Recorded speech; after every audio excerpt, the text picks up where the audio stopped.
नमस्कार, मैं जितेंद्र चतुर्वेदी। मतांतर में आप लोगों का स्वागत है। भगवंत मान पंजाब के मुख्यमंत्री हैं और अरविंद केजरीवाल दिल्ली के मुख्यमंत्री हैं। दोनों लोग ईमानदार पार्टी से हैं, लेकिन उस ईमानदार पार्टी ने पंजाब में क्या किया वो आप सुनेंगे तो हैरान रह जाएंगे। और ये खासा चर्चा का विषय है पंजाब में कि साहब इन्होंने तो एंटी करप्शन हेल्पलाइन नंबर भी जारी कर दिया और जो करप्शन को रोक रहा है उसी पर गाज गिर रही है। ये इसे लेकर पंजाब में बहुत चर्चा है। चर्चा एक और बात की हुई, वो ये कि साहब इन्होंने जब आंदोलन शुरू हुआ था, अन्ना आंदोलन, वो अन्ना आंदोलन जिसमें कहा जा रहा था कि ये जो है दूसरे गांधी हैं, लेकिन जब राजनीति के पायदान पर ये ऊपर चढ़ने लगे तो गांधी को ऐसा लगा कि भूल गए और वहां पर सरदार भगत सिंह और अंबेडकर की मूर्ति आई, तस्वीरें जो दोनों तरफ, और इसे लेकर खूब चर्चा भी हुई, खासकर शपथ ग्रहण समारोह में। और उसके बाद के दिनों में आप तस्वीरें देखें कि दोनों तरफ तस्वीर किसकी थी, उसमें से गांधी गायब रहे। और फिर यह चर्चा हुई कि क्या साहब इनको जब तक गांधी की जरूरत थी सियासी तौर पर, तब तक इन्होंने गांधी को लेकर चले, और अब इन्हें जरूरत उस युवा और मैं ये कहूं कि अंबेडकर की है, तो उन्होंने सरदार भगत सिंह और अंबेडकर साहब की तस्वीर लगा ली। अब इन तस्वीरों के जरिए एक अलग सियासी संदेश देने की कवायद, ये चर्चा रही। अच्छा, इस चर्चा पर वो मोहर कब लगाते हैं? जब अहमदाबाद में, गुजरात में है, वो चले जाते हैं बापू के दर्शन करने आश्रम, तो समझ में आता है कि नहीं, जहां जो महापुरुष सूट करता है सियासी तौर पर, उस हिसाब से उसके साथ ये चलते हैं। ये अपना मानना है। और इस तरीके की चर्चा भी खूब रही थी कि साहब पहले तो गांधी थे, अब दो तस्वीर तो है लेकिन गांधी गायब है। तो ये जो बात हुई उससे एक चीज तो स्पष्ट हो गई कि बड़े सियासी तरीके से ये महापुरुष का चुनाव करते हैं, और असल में महापुरुषों के चुनाव में महानता उनकी मायने नहीं रखती, मायने यह रखती है कि वो चेहरा कितना वोट दिला सकता है, फिर वो चाहे गांधी जी हो, चाहे शहीद आजम भगत सिंह हो, और चाहे बाबा साहब भीमराव अंबेडकर हो, ये ज्यादा मायने रखता है। एक चीज तो ये। दूसरा, जो ये ईमानदारी की बात करते हैं, दावा हमेशा ये करते हैं कि साहब हमारे यहां बेईमानी नहीं चलेगी, लेकिन वो जो अधिकारी जिसने 1.5 करोड़ की माइनिंग का जो सिंडिकेट था उसका खुलासा किया, उसका साहब ट्रांसफर क्यों हो गया? वो तो उन्होंने तो ईमानदारी का परिचय दिया। ये खबर है आईपीएस अफसर ध्रुमन निर्बले के तबादले पर सीएम भगवंत मान सिंह की अगुवाई वाली सरकार घिर गई है। मान सरकार ने उन्हें होशियारपुर से बदलकर मुक्तसर में एसएसपी लगाया है। कुछ दिनों पहले ही उन्होंने होशियारपुर में माइनिंग यानी रेत खानों से जुड़े गुंडा टैक्स का रैकेट पकड़ा था। आप ये देखिए, जो माइनिंग वाला मसला है ये बहुत बड़ा मसला रहा वहां पर पंजाब में। और आपको ध्यान होगा कि जब चुनाव चल रहा था उसी समय इनके संबंधी, शायद भतीजे थे संभवतः, पूर्व मुख्यमंत्री चरणजीत सिंह चन्नी के, जो जिनके ऊपर जिनको जो ईडी पूछताछ के लिए लेकर जाती, और वो आरोप माइनिंग का ही था। और पंजाब में ये माइनिंग वाला मसला जो है बहुत बड़ा मुद्दा बना हुआ था। अब देखिए कि उसी माइनिंग के मसले पर, उससे जुड़े हुए मामलों पर जब कार्रवाई करते हैं आईपीएस अधिकारी तो उनका तबादला हो जाता है। देखिए, कांग्रेस विधायक परगट सिंह ने इस पर सवाल खड़ा किया है। उन्होंने कहा कि जिस अफसर ने माइनिंग माफिया के खिलाफ कार्रवाई की हिम्मत दिखाई उसे 5 दिन में ही बदल दिया गया, और ये माइनिंग माफिया को लेकर बड़ा भारी अभियान शुरू किया था। अरविंद केजरीवाल ने बाकायदे उन्होंने चुनाव में कहा था कि फलाने माइनिंग माफिया हैं और ढिमकाने माइनिंग माफिया हैं। अब जब माइनिंग माफिया के ऊपर कोई अधिकारी कार्रवाई करता है तो उसको उठाकर डंप कर दिया जाता है कहीं और। आज एक वरिष्ठ पत्रकार से मेरी इस मसले पर बात हो रही थी और वो हिंदुस्तान समाचार के कार्यकारी संपादक हैं।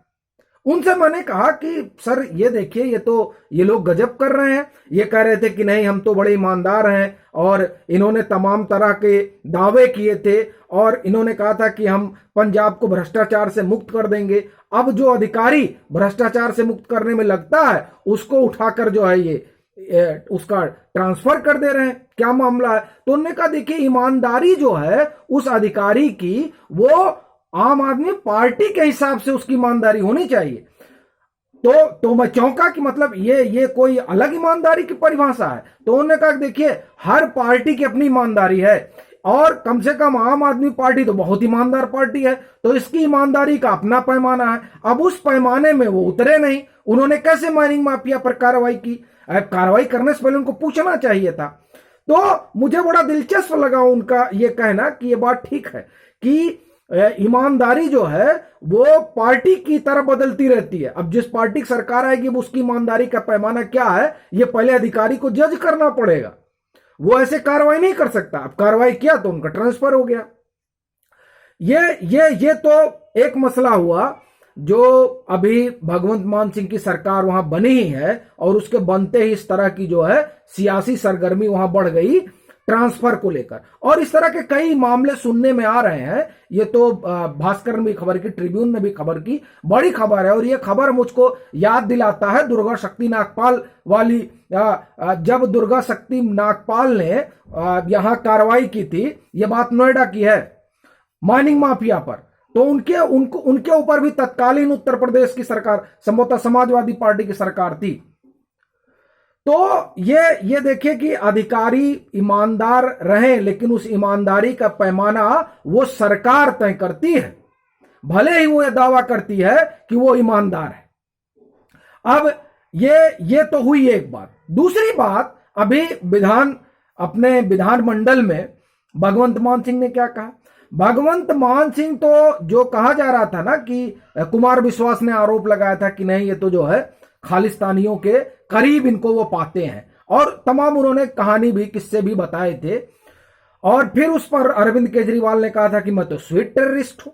अब ये जो भगवंत मान कह रहे हैं, बड़ी बात है कि भगवंत मान पंजाब के मुख्यमंत्री हैं। वो सदन में जो बयान दे रहे हैं कि ये पठानकोट वाला मसला, पठानकोट एयरबेस पर जो हमला हुआ और उसके बाद में जो तमाम भारत सरकार ने अपनी कार्रवाई की, बता रहे हैं कि उसके लिए जो है लेटर आया, कितना खर्चा हुआ है। मतलब आप कल्पना कर सकते हैं कि तब वो सांसद थे और वो लेटर सांसद के पास जाएगा कि पंजाब के मुख्यमंत्री के पास जाएगा, और मुख्यमंत्री कैप्टन साहब थे। ये बड़ा दिलचस्प बात है कि, और ये भयावह भी वो इसलिए क्योंकि एक जो अब मुख्यमंत्री हैं वो जिस तरह की बातें कह रहे हैं कि हम गए और गृह मंत्री से मिले, चिट्ठी आया कि इतना खर्च हुआ है सैन्य खर्च, तो अब सैन्य खर्च जो है वो पंजाब को चुकाना पड़ेगा। आप इसका मतलब समझ रहे हैं? इसका मतलब ये हुआ भगवंत मान ये कह रहे हैं, और उन्होंने कहा कि हमने कहा भी, तब आप कह दिए कि देश का हिस्सा नहीं है, राज्य का हिस्सा है। मैं आपको वो पढ़कर सुनाता हूं और देखिए कितनी गंभीर बात है ये कि इस तरह की बात। अब दरअसल देखिए ये इसका हिंदू तर्जुमा है। मैंने राजनाथ जी से कहा कि मेरे और मेरे सहयोगी साधु सिंह के सांसद निधि से पैसे काट लें, लेकिन मुझे लिखित में दें कि आपने पंजाब को सेना किराए पर दी है और राज्य देश का हिस्सा नहीं है। ये कितनी बड़ी चीज है कि आखिर में चाहे ये भगवंत मान हो, देखिए अब मुख्यमंत्री हैं और वो इस तरह की बातें कर रहे हैं, और इसे लेकर अब लोग सोशल मीडिया पर बड़ा मजाक उड़ाया जा रहा है। क्योंकि अगर पठानकोट पर सेना कुछ करती भी है तो गृह मंत्री क्या करेंगे? तो राजनाथ सिंह गृह मंत्री रहे उस समय, जबकि ये बात है। जो करेंगे वो डिफेंस मिनिस्टर करेंगे, तो ये वहां के जाकर क्या करेंगे? इस तरह के जो सवाल हैं वो ये बताते हैं कि असल में